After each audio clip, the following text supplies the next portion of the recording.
Money. It affects our everyday life. But how do we make more of it? Manage it. And make sure we make the most of our money. Welcome to Money Mindful, a podcast to teach and support you as you learn to manage your money.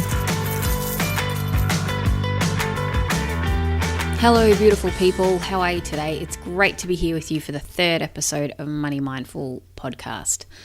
I'm your host, Meaghan. Let's get started. We are going to be talking about budgets. That's right. Get pumped, people, for all things budgeting. Why does everyone hate budgeting so much?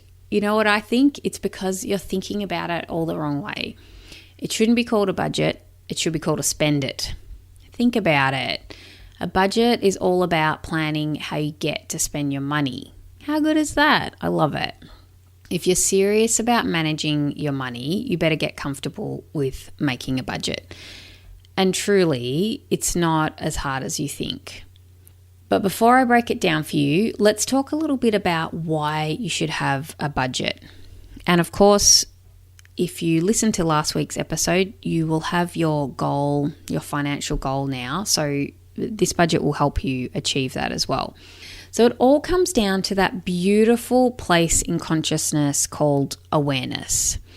If you have been following the podcast so far, you might be recognizing a theme here. In episode 1, we covered being aware of where you are financially by knowing your net worth. In episode 2, we discussed goals and why it's so important to be aware of what you want to achieve and work towards that. Now, in this episode, we will cover how we are spending our money so we can make changes and tweak our spending if necessary. The money you make is your money, and you can do with it whatever you want. No one can tell you what to spend your money on, but I have a sneaking suspicion you may not be fully aware of what you are actually spending your money on, and I'll give you an example of this. Hundreds of years ago, in my 20s, well, not quite 100 years ago, but post 2 kids, it feels like a distant past. In my heyday, living in hip balaclava, on my way to work each day, I used to buy a latte from the cafe under the train station and enjoy it on my way to work. Then, at morning tea time, my work colleague would do a coffee run and I would buy a second cup of coffee. I can't remember exactly, but I think at the time I might have been reading a book or an article about money that got me to add up how much I spent per week on coffee. And back then, coffees were about $2.50 each, so I was spending $5 a day on coffees 5 days a week. Oh, and then there were the weekend coffees that I'm not even including in this equation. So if we base that calculation on $25 per week over 48 weeks of work, that equals $1,200. Well, back then, I remember that calculation blew my mind. I just couldn't even comprehend I was spending that much money on just coffees. I really had no idea. And now, I am in no way suggesting that you have to cut out buying coffee if that's something you enjoy and consciously want to spend your money on. The point I'm trying to make is having awareness of what you spend your money on is so powerful in creating more and spending less. And back then I was living paycheck to paycheck simply because I just didn't understand the value of learning how to spend my money consciously. And think about it, if you are buying 2 coffees a day, 5 days a week, 48 weeks of the year, I'm accounting for the assumption you have 4 weeks holiday. And what do coffees cost these days? It's about $5, yeah? So if you add that up, that's $2,400 a year you're spending on takeaway coffees. Now, we have a middle-of-the-range coffee maker at home and an awesome Italian grinder that was definitely on the pricey side. And we buy good quality fresh beans that we grind ourselves. And even if we bought a new coffee machine, like I'm talking a middle of the range one, not a big fancy one, and a grinder plus beans every year, we would still be ahead by about $1,000 compared to if we bought 2 coffees a day. I mean, isn't it amazing how much money you can save when you just get some awareness around what you're spending your money on? But again, let me be clear. If spending a couple of grand on coffees every year is something you are consciously choosing to do and you like your reasons, go for it. Like I said before, it's your money and you can spend it however you want, right? I just know for me, that wasn't the case. I didn't realize how much I was spending. And when I became aware of that, I knew that I did not want to allocate that much of my money to takeaway coffees. So with that in mind, let's go over the basics of creating a budget. Like I discussed in the first episode, you can do a personal budget, or you may want to do a combined budget if you have a significant other. And there are many ways you can write up a budget. You can do it on a notepad, using using an Excel spreadsheet. If you do it that way, then you can do calculations easily. Or you can even Google budget spreadsheets, and there are lots of free ones on the internet that may be suitable for you. I have created a budget in all those ways that I just mentioned. I'm currently using a combination of spreadsheets I found online, and then I just tweaked it to suit our family. So I don't believe there's one template that fits everyone because all our wants and needs are different. But let's go over the basics, and then you can change things as you get more experience with budgeting regularly. And when I say regularly, I do a budget every year, or I update it when our circumstances change. The main factors are you need to start by recording your income and then list your expenses. As I learnt from one of my teachers, Noel Whitaker, in his book, Making Money Made Simple, there are two main types of expenses. There's essential expenses and discretionary expenses. And then essential expenses can be broken down further into fixed and variable expenses. What? Okay, did I just lose you? Let me explain. Basically, there are regular expenses you have for operating in life that don't change. For example, rent or mortgage you pay every month, car registration you pay every year, school fees you pay every term, etc. So these are your essential expenses that are a fixed cost. So you know every month that you will be paying the same amount of rent.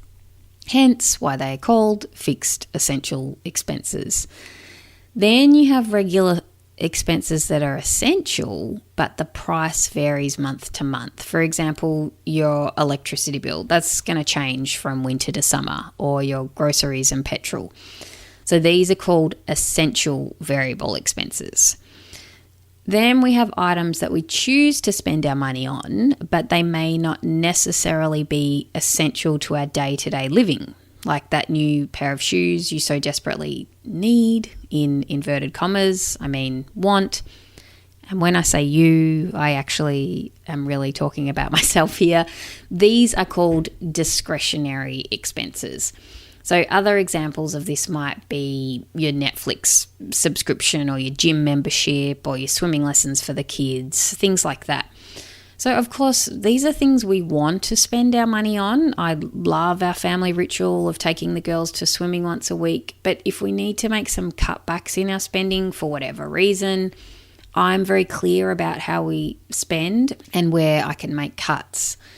And we have certainly done that in the past. When we've been saving for something specific, we have cancelled our entertainment subscription services. It's like I said before, it's an awareness, it's conscious spending of your money. I like categorizing my expenses in this way, as it makes it really easy for me to see where I can cut back or redirect my spending if necessary, and where the majority of my money is flowing to. It's also super awesome for streamlining my bank accounts, so I always have enough for my expenses. But how I organize my bank accounts is a topic for another episode. I've put a basic outline of how you can do a budget in the show notes, but it's really simple, and you would be adding a lot more things than the few points I've put in there. But to give you a visual reference, I've put that in there for you. So when you get a chance, head over to the show notes and you can just see how I've outlined it for you there, and you can just adapt it to your own budget. Okay, so once you've recorded all your income and expenses in some form of table or document, how do you work out how much you spend? I try to be as accurate as possible within reason. I use different methods to calculate my expenses. Your fixed yearly expenses are the easiest. You just record how much your bill was last year. More often than not, your bills go up year to year, but let's not complicate things here. For the variable expenses, I go back over my bills or bank accounts for 3 to 6 months and record how much I spent, and then I average it out. For example, our grocery shopping, I would work out how much we spend in 3 months and then divide that by 12 to get an average of what we spend each week. A little tip to make this easier for you: if you use a debit card to make purchases when you go into online banking and select that account, I can't speak for all banks, but I know some banks have a search facility. For example, you can type in Coles and all your transactions for Coles will come up in that search, and it just saves you time scrolling through trying to find your expenses. So there are also lots of apps available to track your spending. You can link them to your bank accounts or enter your spending manually. Using an app like these is a good tool if you want to track your spending over a couple of months to get a really accurate picture. And I'll put a link to one I've tried in the show notes. Just to make things clear, I have only ever done an in-depth budget like this once, because you only need to do it once if you've never made one before. Once you've done it, you have it, and you only need to tweak it year to year. And the first time you do it, it's really about seeing how you are currently spending your money. And if you find you're spending more than you earn, having this budget clearly shows you where your money is going, so you can decide what you want to change. Because if you don't know this already, it's really important to know that to manage your money effectively, the first rule is you must spend less than you earn. Now, for the truth bomb. From memory, I think it took me a good half to full day to do my very first thorough budget like this. And I'm not going to say that I particularly love doing it, but guess what? This is what adulting looks like. I don't particularly enjoy changing my daughter's nappy, but I do it because it needs to be done, and I enjoy the result of having a clean child. I also enjoy the result of having awareness around what I spend my money on and how I want to spend it. Once you have completed this activity and see how much you spend, you will be in a very powerful position to make change if you choose to do so.